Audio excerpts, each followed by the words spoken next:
Já, Guðbjörg, Aþena í kvöld, það var aldrei í hættu. Nei, Ég er fyrblast. Hvað er að gerast hjá okkur hér? Hvað er að gerast hjá okkur? Já. Okkur vinnið þannig. Ég held bara, ég veit það ekki, andlegu styrkur hérna í kvöld sko. Mér finnst ekki eitthvað að vera að spila frábærlega og Aþena var að spila mjög góð að verna okkur og við vorum bara ekki að leysa það sem að Aþena var að gera fyrir okkur, þannig að já, ég myndi eiginlega að segja að það hafi bara verið andlegu styrkur sem að tók þennan sko. Eru það að leiða svona lengst af í leiknum, en það kemur smá rönn hérna undir lokin. Var bara að fara ykkur hérna lokaminn? Það gerir það aldrei. Jú, það var alveg kannski komið svona smá, þú veist, kíl í magann eða þannig.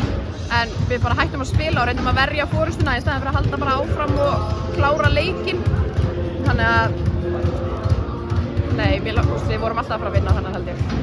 Einhvern veginn svona, já, skemmtilegur dagur og svona, þannig að það var alltaf það á bakvið eyrað að taka þennan. Þú heiðru hérna fyrirleik, er þetta, þú veist, þessi viðurkenning sem að, þú veist, þessi árangur sem að þú hefur náð til að samstæða spilið þegar þú ert að byrja fyrirleik?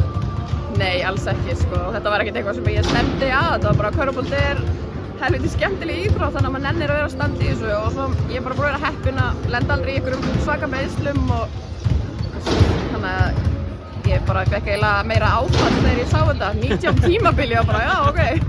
Þannig að, já, það svona veit ekkert hvað maður á að gera ef maður er ekki í körfubolta. Við höfum ágætis forvind í kvöld með 10 stig og eitthvað með því. Fáum við ekki 19 viðbót?